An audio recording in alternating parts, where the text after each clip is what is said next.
And then live shopping overall is just a massive opportunity. We've run some multi-6-figure lives. We run regular multi-5-figure lives. I think if you really want to take advantage of live shopping, there's quite a few things to think through.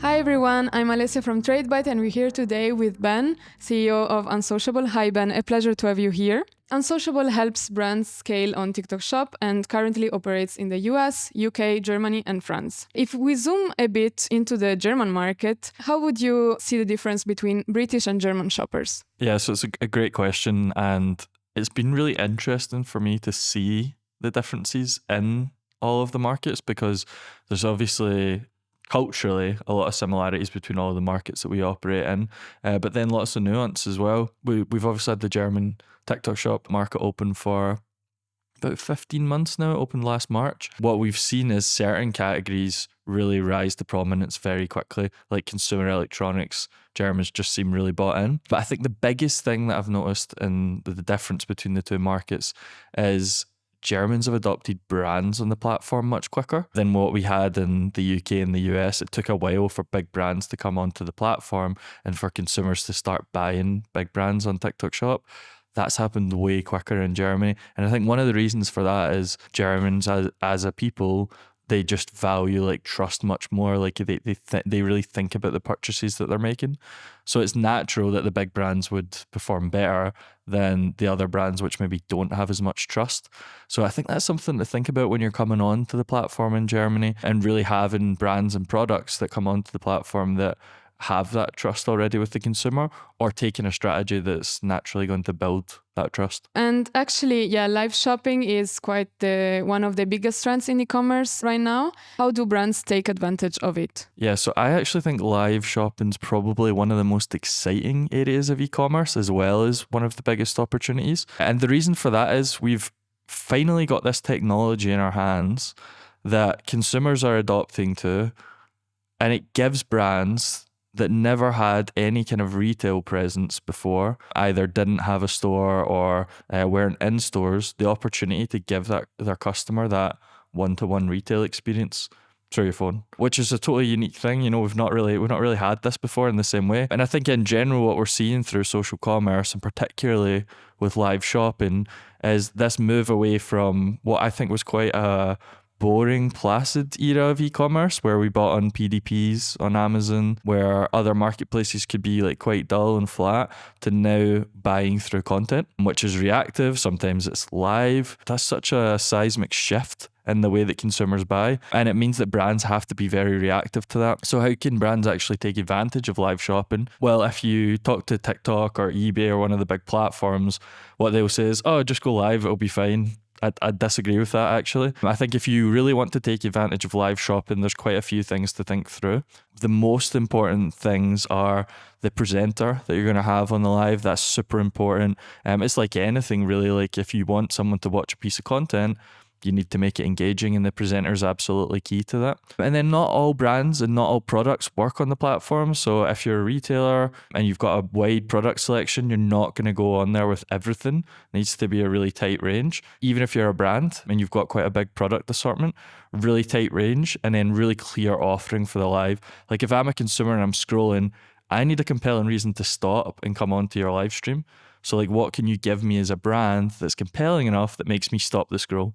Because everyone's fighting for attention on the apps. So those are the two most important things. There's lots of other nuance, and we could spend ages talking about production and all those types of things. But I think fundamentally, if you can get those two parts right, you're on to a good start. And then live shopping overall is just a massive opportunity. We've run some multi-6-figure lives. We run regular multi-5-figure lives almost daily from our studios. So the actual volume that you can do on a single live session these days, because consumers have adopted to it, is massive. So brands definitely do need to be investing in it. Since you mentioned, can you tell us a story, like a brand that grew really, really big and was really successful on TikTok Shop, and maybe, you know, that it was not that big on their own website? Why don't I give you two? Because there's two parts to TikTok Shop, right? So I'll give you one on the live shopping side, and then I'll give you one on the affiliate side. So affiliates drive most of the sales on the platform, but once upon a time in TikTok Shop, not everyone knew that. that they were the key to driving a lot of the sales. And affiliates are basically content creators that post content with a shoppable link, and then they get an affiliate commission, hence the term affiliate. But there was a point in time where not a lot of people knew that was the key to driving sales in the Western world through social commerce. And that was when we started as a business. So we ended up working with a globally renowned company called Shark Ninja. And originally we flew over to Boston to run their first ever live shopping event on the platform. It was centered around the Ninja slushy machine, if you've seen that, the at-home slushy maker. Quite a cool product, right? And it hadn't long launched at that point in time. So we went over there, launched the slushy maker on this live, and we ended up selling out of stock of it. So what that meant after that was they really bought into the channel. So we ended up building an affiliate system for them, which enabled them to scale that business incredibly fast. So things like ice cream makers and grills with switchable plates. They've got lots of clever and fun products that are a bit different in the home. So we ended up getting those incredibly viral, and we continued to scale that operation over time, so much so that it's become a multi-8-figure business for them now. So it's a huge revenue stream. But what they've also had is this amazing, what we call the halo impact, which is basically where when you go viral on TikTok Shop specifically, you end up getting traction on your other channels because people see the content and then they buy where they want to buy.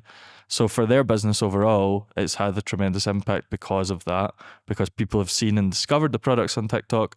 Some have bought it on the platform, others have bought elsewhere. So that's our big one on the affiliate side. A fun one that I love talking about was a big beauty brand in the UK that we'd been working with for about 6 months, and they had a really high target to hit by the end of the month, and they wanted to use a live to do that. So we were kind of racking our brains like, oh, what can we do? Like, how are we going to hit this big target? And it was bigger than any live we'd ever done before.